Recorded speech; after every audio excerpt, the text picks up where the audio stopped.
So we have Celtic and Nordic paganism. What are the differences with Jacob Toddson? Now, there's one video that caught my attention a while ago, which is I guess why I put it in my watch later list. But yeah, I've mentioned it before that I'm a big world building head and fantasy writer. So these kinds of deep dives into the nuances of seemingly similar cultures, always interest me. It's always much easier to understand something by, contrasting it to something else. Also way more efficient since you're basically learning two things for the price of one. So yeah, let's us get started. Have my notes app here to jot down any little thoughts.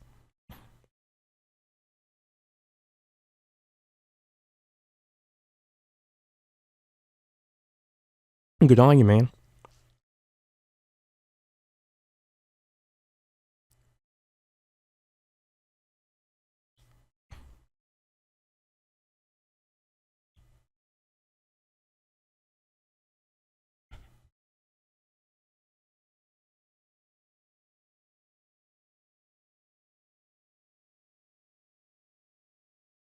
Oh my god, don't tell me, I just realized the audio output was turned off.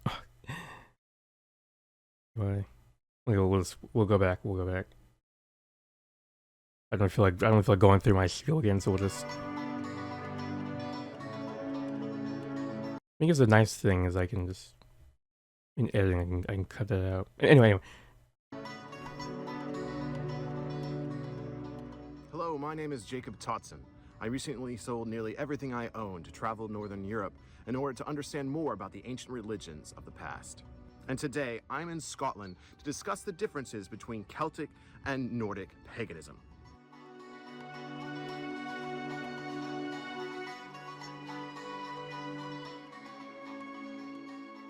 Welcome to Cairn Poplar, a 5,500-year-old pagan site here in southern Scotland. So what makes this site so interesting is that despite it being in Scotland and what would be considered Celtic to many people, this is not Celtic. 5,500 years ago, these people were not Celts. We barely know anything about the people that would have held ceremonies here 5,500 years ago.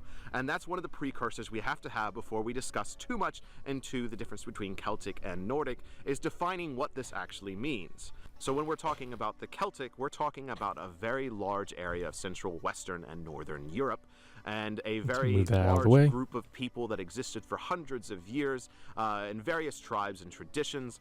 And what we actually know as far as written source material is very limited. So when we typically talk about Celtic beliefs today, we are talking about Irish beliefs, because the Irish sagas, the Irish cycles, are where we get most of our written source material.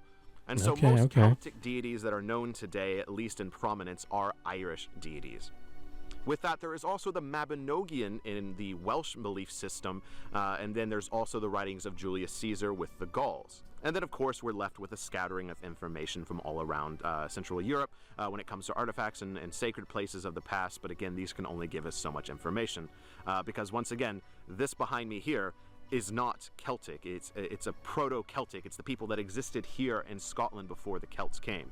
Now, when it comes to the Nordic, we're left with a very similar issue. So Nordic can be interchanged with Norse quite commonly. I say it myself. But what we're really talking about is Scandinavia. So Denmark, Sweden, and Norway, and then up into Iceland as well. Pretty much no overlap between the Nords and the Celts. So that makes it easy to at least differentiate them geographically. And we'll see what sort of cultural and societal differentiation we can get later, but yeah. Then there's also Germanic paganism, which often gets roped in with Nordic paganism because they are very similar. Now, there is a difference between Germanic and Nordic paganism when it comes to traditions and naming, but again, we're left with very little information from the Germanic, and so oftentimes they get combined quite easily. So the main written source material comes from Iceland when it comes to Nordic paganism, with the prose and poetic Eddas, which many of you probably know. But there are other source materials we can kind of look into, including Saxo Grammaticus is the history of the Danes, written in the Christian era, but it goes into a lot of detail about Danish paganism, Danish mythology, and history. And then we also have the writings of Tacitus with Germania, which is one of the only source materials we have when it comes to the Germanic people and what they did as far as religious practices, very similar to what Julius Caesar wrote when it came to the Gauls. And so we have this wide area divided between Celtic and what is Nordic, and then subgroups of that with the Gauls, the Irish, the Welsh, and then you have the Danes, the Swedes, the Nords, and the Icelandic, and then the Germanic. Okay, so who were these guys in northern England? The Britons, maybe? And then the individual tribes of all this. So what I'm really trying to tell you here is this is a very complicated subject material. I would guess we only know about 5% of what actually happened in the past, if not less than that. So reconstructing beliefs today is very difficult. So just please keep in mind throughout this conversation that when we're talking about Celtic paganism, we're typically talking about, or at least I am in this video, talking about Irish beliefs that survive today that are typically the prominent figures of Celtic beliefs. And then when we're talking about Nordic paganism, this also talks about Germanic, Nordic, and then it's all coming from Iceland. It's all coming from Icelandic written source materials. And then with both, we have evidence within archaeology, such as these sites. But again, this is not Celtic, so this makes it more difficult. Now, with that, let us talk about the gods of the Nordic pantheon and the Celtic pantheon, and how there may be similarities, but also their differences.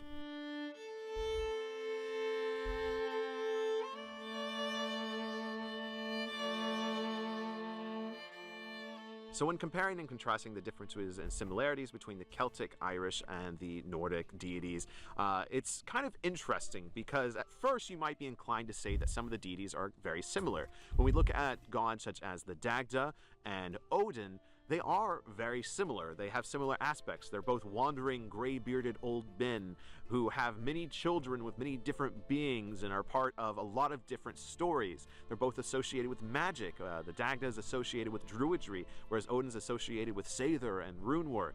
But they're also both gods of war. But then the actual individual stories of them also does remind me a little bit of Zeus, which, I mean, I think, what is it called? Like the Indo-European, or no, not Indo-European, actually, let me just look that up. Like the proto-language.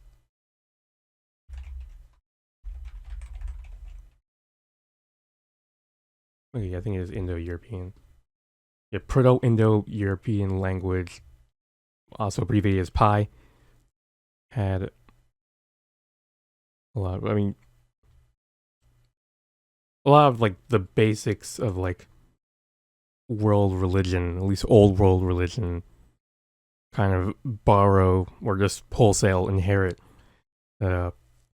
cultural patterns from that Pi culture. One of them is like, the Odin, Zeus, I guess Dagda figure, who is like the head of, I guess, the current pantheon of gods, and does a lot of the things that Mr. Jacob Toddson was talking about, where having a bunch of kids, being like sort of kind of a powerful war god sort of thing. But they're also both associated with druidry, whereas Odin's associated with Seidr and rune work. But they're also both gods of war. Yeah, but God then of the War. actual individual stories of them are quite different. And so more than likely, the Dagda and Odin have a similar root in history, possibly a singular god that they are associated with. And yeah, that's what I'm talking about. Their own unique stories. Now, where this leaves us as modern pagans is ultimately up to the individual interpretation. Some people may look at the Dagda and Odin and say, oh, they're so very similar, they might be the same deity, and so I'm going to worship them as the same deity. Some people would say that's wrong and you can't do that. Personally, what I believe is that they are two separate deities, because being here once again in Scotland and worshiping the Norse gods, they do feel like two separate things, and so I do feel that the Dagda and Odin are two separate deities personally. And the other reason it's not unreasonable. It's not an unreasonable take, given, just because, for example, English and Latin are both, they both inherit linguistic traits from the Proto-Indo-European language, does not mean that they are indistinguishable from each other. Like, I think anyone, I thought anyone would mistake one for the other. That they are separate languages, and similar way that religions can evolve like that. Even if this the Dagda and Odin are both inherited structures or whatever from the from the pi sort of godhead. Give enough time, enough cultural evolution, they will become distinct, being mutual exclusive pantheons. These are the two most similar deities from my research. Many of the Celtic deities and the Nordic deities do not line up that well. When we look at the Morrigan and Freya, once again, on paper, they might seem quite similar. The Morrigan is a goddess of war, of death. She is typically considered a very dark deity, a very heavy deity, and then she's also associated with witchcraft. And then on paper over here with Freya, she's a goddess of war, a goddess of death. She looks over some of the dead, associated with birds, very similar to the Morrigan, who's associated with birds as well when it comes to crows and hawks. And then Freya is also associated with Seidr magic and witchcraft. But many people who worship Freya today describe her as a very light deity, and then there's also a line within the Eddas that say Freya is a very easy deity to reach, and there's a whole story about someone building a cairn to Freya and reaching out to her. And so even though on paper they may seem very similar, the actual beings of Freya and the Morrigan are very different. Now, one thing I actually found very interesting is that the Celtic belief system does have a smithing god. Gods of smithing are also common within Greek and Roman belief systems, but within Celtic belief systems you have Goyim. But what is unique about the Nordic belief system is they do not have a god of smithing that we know of. The closest would be Voland, who is mentioned in a story, who is a smith, but from what we know, he is just an elf. And then we have the dwarves, who are in charge of the majority of crafting of magical objects throughout Norse mythology. And so we have an entire group of beings associated with smithing, whereas we have a god of smithing within the Celtic belief system. Now, I also think it's very interesting that the Scandinavian peninsula and then the British Isles are very associated with the sea. This is where they get a lot of their food, it's where they trade, it's where they wage war, it's how they get to other places. And so both people groups had very important connections to the ocean without a doubt. And yet we know very little about the Norse gods of the sea. We know about Njord, but we know very little of him besides the fact that he has good-looking feet. And then we have the Jotnar of Aegir and Ron. Fucking feet fetishes. They've been here since the beginning. Just biding their time until freaking Fansly and OnlyFans models showed up to reintroduce this fucking this malignancy to the modern era. Who are associated with the sea as well, but they're quite negative when I believe most people look at their relationship. But again, we know very little about Aegir and Ron. And then there is some association with Thor in the sea, but very little when it comes to the controlling of storms. But within the Irish belief system, we have Manannán mac Lir, who is a very prominent deity and is associated with the afterlife, but is also a god of the sea. And so it's interesting that I believe that the Nordic belief system probably had some very interesting rituals and spiritual connections to the sea and the oceans, but we don't know that much that survives, whereas we can see within the Celtic belief system that they did have a prominent connection to the sea with Manannán mac Lir. All too often within polytheistic belief systems, we associate deities with singular aspects a little too much. And I think this is sadly a slight problem when it comes to the Roman and Greek understanding of the god of war, the god of love, the god of death. This is actually... I'm taking that was a very specific to them trait that is not necessarily shared among just any random ass religion. Yeah, makes sense. Where the Celtic and the Germanic and the Nordic are very similar is that the gods don't typically fall into these categories of the god of love, the god of death. They have many different complex things about them.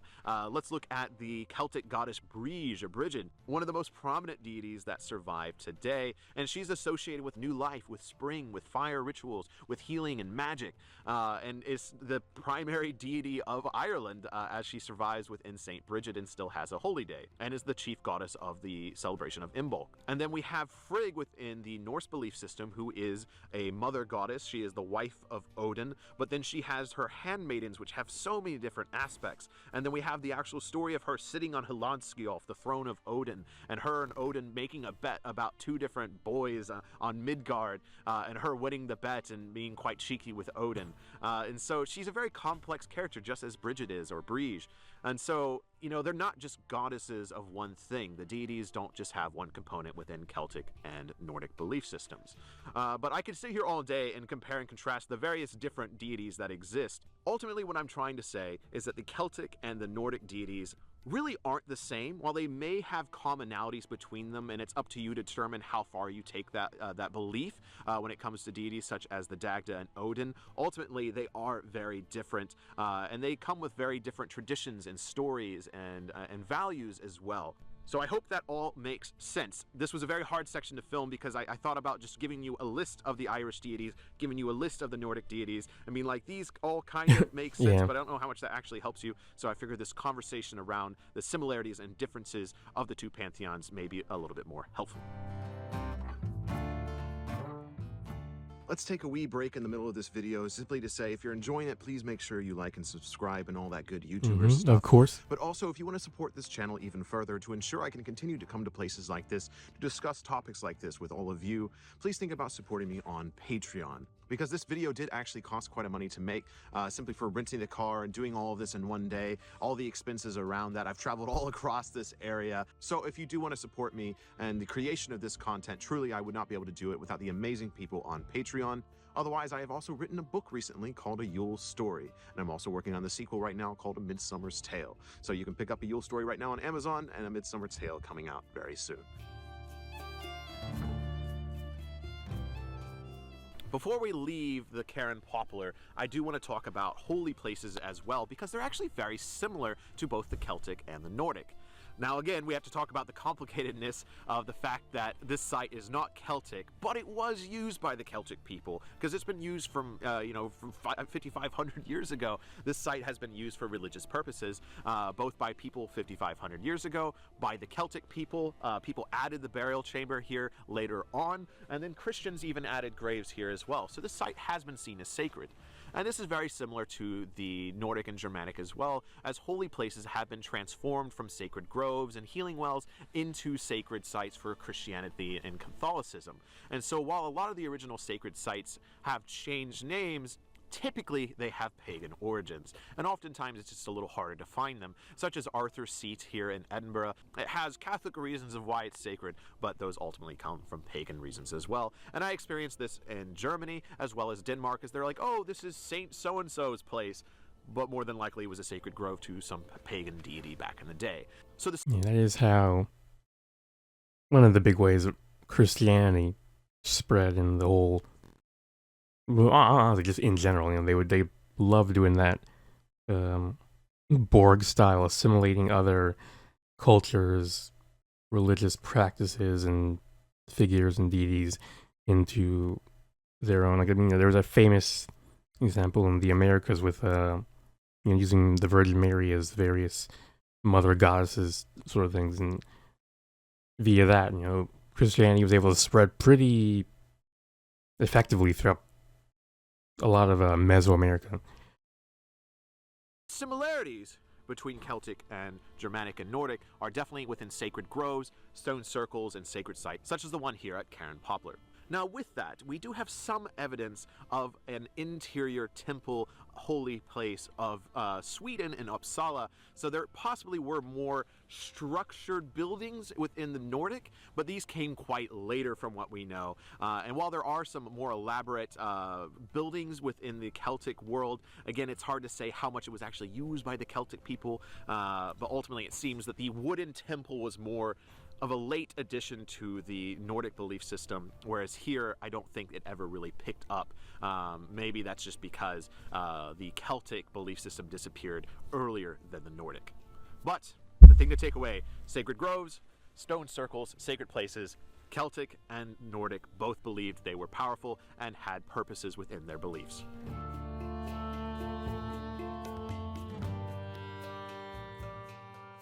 All right, now let's talk about death. So death within the Nordic and Celtic are actually very different. Again, within the border regions, you're going to have some similarities, but for the most part, it seems that the Celtic belief system believes in reincarnation. Now, there is another world that exists, and you can go there after death, but it seems to be this exchange of when something enters the other world, something comes into our world and goes back and forth. And so there's an exchange of energy when it comes to the life and death cycle. And this is not something we necessarily see within the Nordic belief system.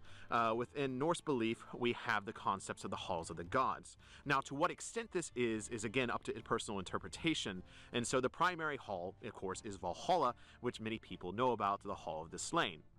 The other one known about is Hell, where the sick and the old go, and Hell and Valhalla are typically where people's knowledge base drops off when it comes to the Norse. Yep. And this is because we don't know that much about the other halls, but every single god in Asgard, or at least the prominent deities, have a hall. And so a common belief, and it's shared by myself as well, is that you can go to these other halls as well upon your death. This is kind of where the information stops, and so you have more of a, different afterlife when it comes to the Norse belief system of you're going somewhere in the spirit world, and then you have the going into the other world and then possibly exchanging within the Celtic as well. And we do have artifacts to help back this up. Within the cauldron found in Denmark, which was Celtic or Gallic, there is an image of basically reincarnation occurring with men marching one way and then falling and then coming back into new life. And this is again a theme that we see throughout the Celtic world. We may actually find a little bit more commonalities within burial practices, because burial mounds are prominent throughout the Celtic world or pre-Celtic world, but also within the Nordic world. I've seen burial mounds all over the world, and so burial mounds are a common belief. And there are mounds here from the Celtic era that contain grave goods and offerings showing that there is a journey into the next life, just as burial mounds in the Scandinavian countries that contain these pots of liquids of food going into that next life as well. Again, I'm going to argue that the Nordic is different because they also have the boats. Boat graves are very prominent across Scandinavia. The ones I think of often are the ones in Gotland, which are basically rocks shaped in the form of a boat, and people were both cremated and buried in them. And so the motif of a boat being a part of the next life seems to be a commonality. Where as far as I know, there are no Celtic graves found with these boats in them. So there is a distinction there between the two burial practices of the Celtic and the Nordic. But ultimately, our information is very limited on the afterlives, and this is going to be a debate of humanity going forward into our history, and the only people that know what happened when we die are the ones who do die. And so whether or not it's reincarnation with the Celtic, or if it's going into the individual halls of the gods with the Nordic belief system, or if it really is just Valhalla and Hell, we're really not going to know until that fated day comes. True.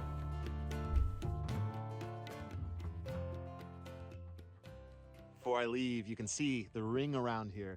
That's all of the original pillars of the original hinge, all the circles here. And then, of course, I'm standing on the burial chamber that apparently contained 3 different graves. And then the Christian graves are over there. So yeah, 5,500 years of history.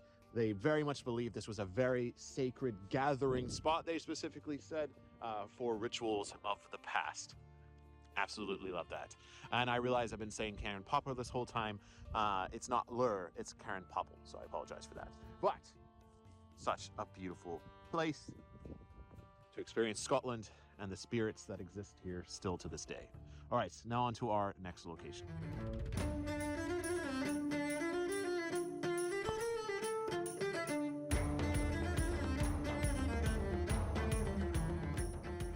Well, I didn't make it very far down the road before I found something truly unique that I think you'll like a lot, and it'll be a great spot to talk about modern paganism within the Celtic and the Nordic. So let's hop out of the car and show you what just happened to be on the side of the road.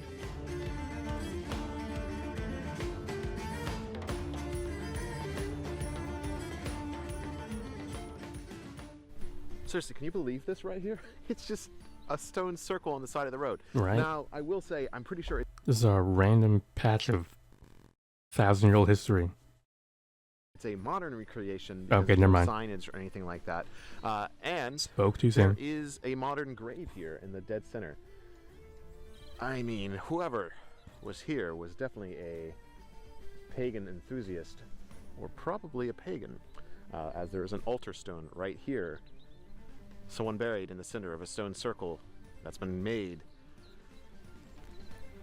This definitely has an interesting presence to it, and I want to take you to this little hut I see in the distance, which I'm very curious about. Yeah, man is playing with fires. This feels like the beginning of a like pagan religion style horror, like a freaking Silent Hill, but for pagan iconography or whatever. But given that he finished the video, I think it's probably safe. Unless he just edited out those parts.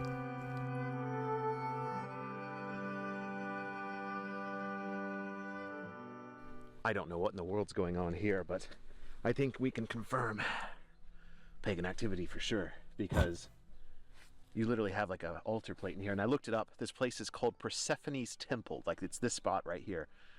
Once again, stone circle right over there with a hill in the background. And then this. Now this is very interesting. And so this is, I think, a good spot to talk about Celtic paganism as it survives today, and really Norse as well, and European in general. It's a lot more subtle. It's not going to be something that's big and aggressive. It's going to be subtle things like this on the side of the road. I don't know who built this. I assume it's the farmer over there. I don't know if they did it for a pagan purpose necessarily, but the roots of what this is pagan, regardless of that.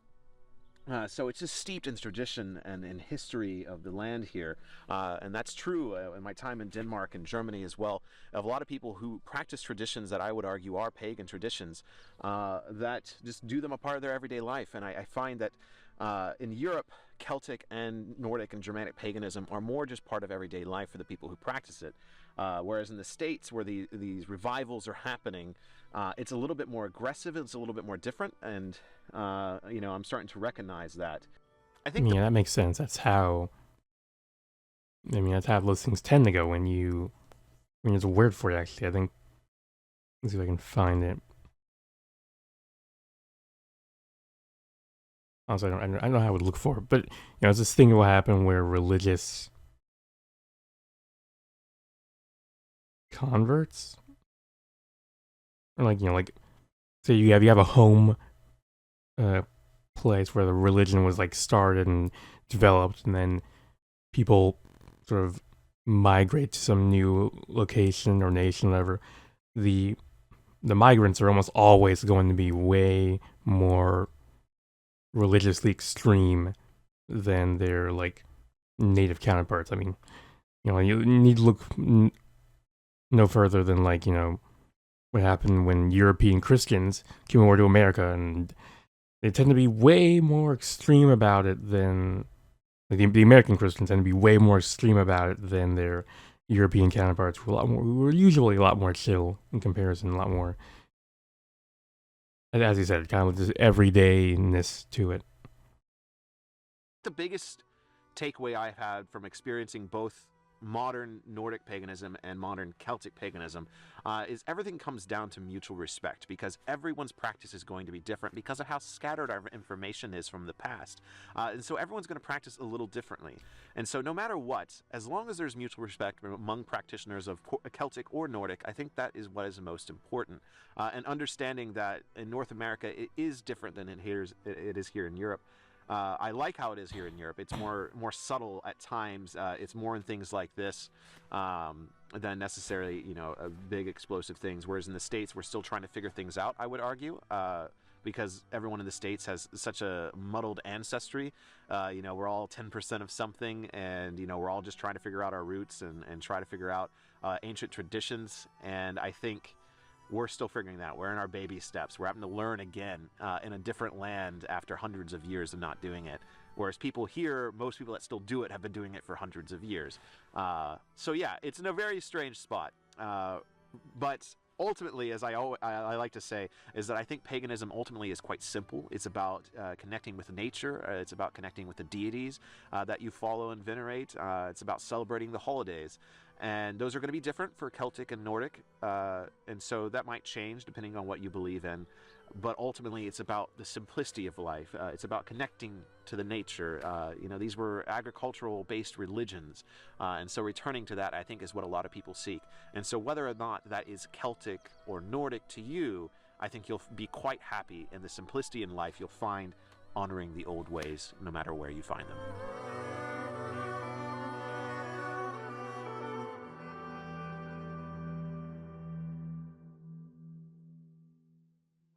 Welcome to the Livingston Stones here west of Edinburgh and Livingston. What I want to talk about in this spot is the pagan practices of the past according to the Celtic and the Nordic and what we know.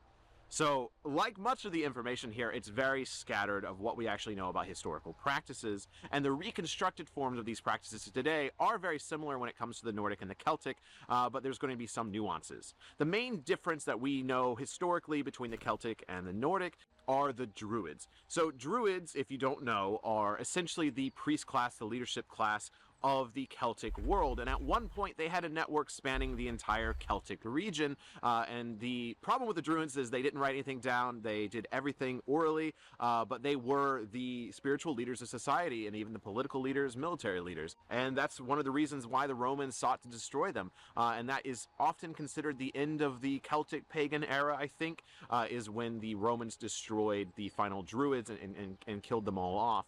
Because they were the ones that held the knowledge of the ancient Celts.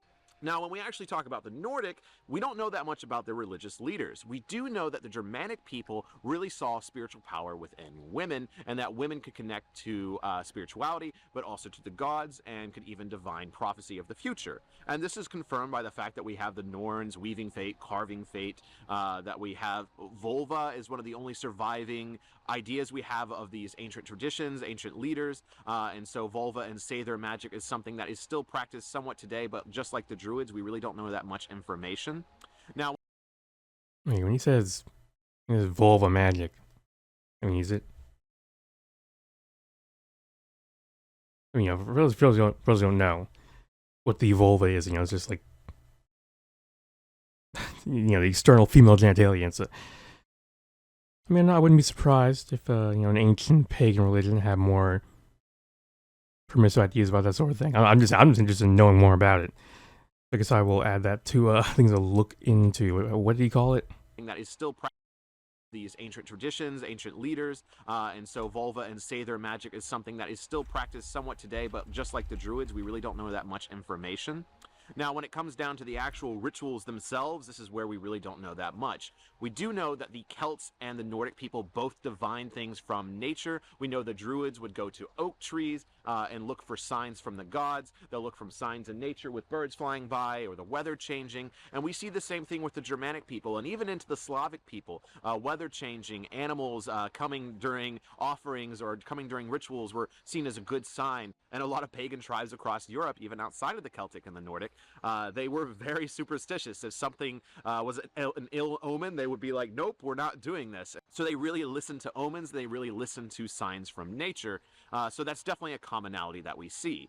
When it comes to the actual rituals themselves, this is where we really don't know that much. This is where a lot of modern interpretations and modern ideas come in, because we know the basics of ritual, we just don't know the details of ritual. We know there was some form of offering, there's possibly some form of incantation as far as calling out to the deities, and then we know there was some, meaning and purpose behind the ceremony itself, an exchange of gifts between yourself and the divine or whatever you're reaching out to, even if that's the spirits of the woods, giving gifts to the spirits, giving gifts to the house spirits, the elves. These are all traditions we see across Central and Northern Europe, including the Nordic and the Germanic and the Celtic. This is one of the reasons I focus so much on things such as house spirits, because this is a commonality we see amongst everything in Northern Europe, is giving offerings to house spirits, of acknowledging house spirits.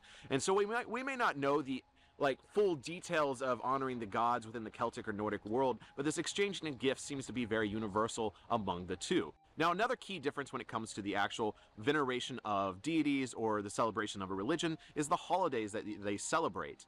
And we do know, I would argue probably more about the ancient Celtic celebrations than we know about the Nordic and Germanic, only because with the Nordic and Germanic, we really only know about the Yule celebrations and the Midsummer celebrations. Everything else is modern interpretation and historical speculation.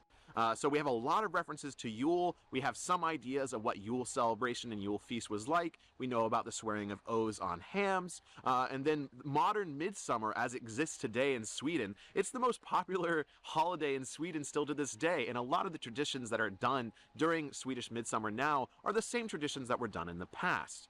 But as far as the spring and fall celebrations, again, this is where it gets a little loosey-goosey because we have less information about it. We do infer that they had spring celebrations and autumn celebrations, but typically it doesn't. We just don't know the details. Even the spring goddess of Germany, Ostara, we know almost nothing about besides her name.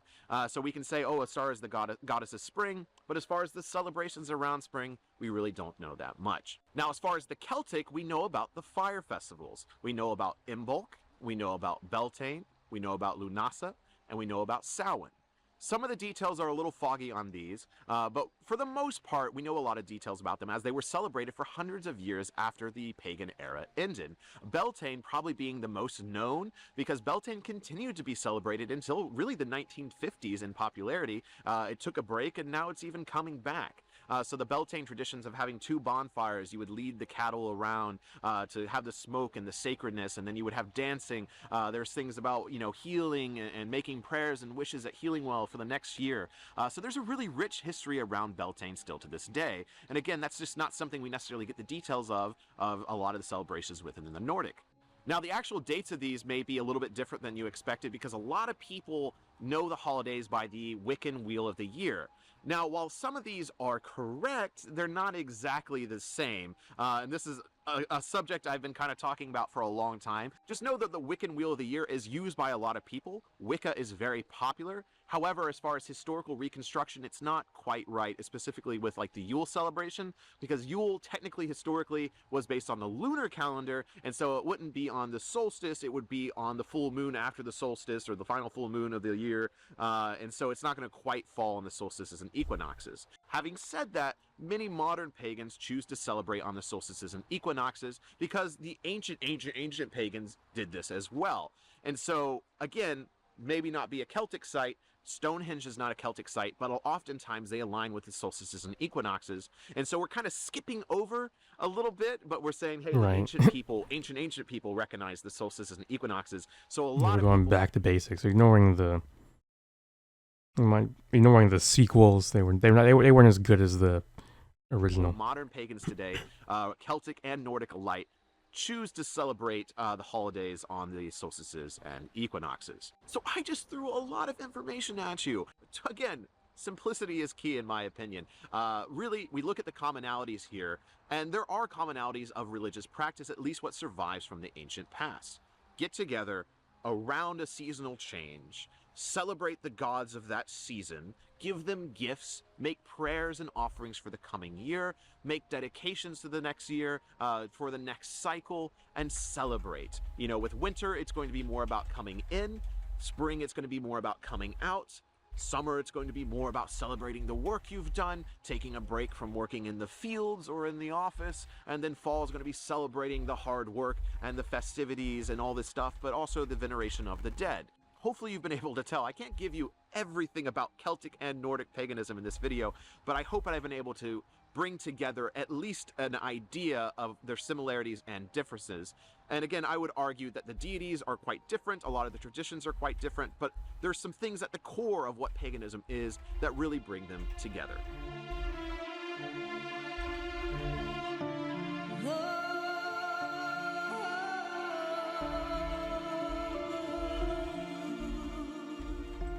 Thousands of years ago, the Celtic people held celebrations for the ancient deities, including the Dagda and the Morrigan, celebrating with fires and festivities, all led by the Druids, which kept sacred knowledge for hundreds, if not thousands of years. And at the same time, from the Nordic and the Germanic world, we have stories of Odin and Thor fighting giants and trying to stop Ragnarok. We have stories of ancient goddesses like Freya or Frigg that possessed witchcraft and sorcery that they taught to the gods. And then, of course, the legends of the Vikings and the raids and how far they explored and the mystery around the gods they followed. Both of these belief systems are unique, fractured, and absolutely beautiful. And while they may be separate, I do truly believe that you can have experiences with both the Nordic and the Celtic deities, as I am here now in Scotland, worshiping the Norse gods, but still feeling something from the land here, the magic and the celebrations that are still held today here in Scotland.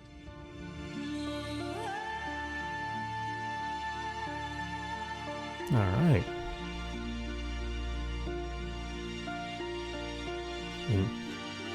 He said he was putting out a lot of information, but I felt like I was picking up a lot of what he was putting down. I mean, I realized I didn't give too much commentary on the video while it was happening, so I mean, maybe he wasn't wrong about being maybe too much information.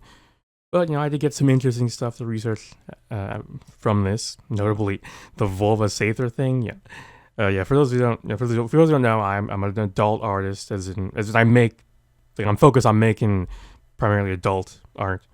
So I do like to learn about living and growing up in a culture that is incredibly sex negative. I do like to learn from past cultures that have more permissive attitudes about this sort of thing. Allows me to consider different ways of approaching sexuality that aren't so locked into the mainstream sort of Western Christian, just fundamentally sex negative culture that we're all a part of. But yeah, good video. I guess if I want to learn anything more about sort of a pagan style religious sort of stuff, I know where to go, and hopefully you guys are also interested in the same way. But yeah, that was Celtic and Nordic Paganism by Jacob Toddson. Thanks so much for watching. Consider liking, commenting, maybe even subscribing. And if you're feeling particularly generous and of age in your country of residence, try visiting these links up in the corner. Anyway, here are some more videos to check out, and until next time, take care.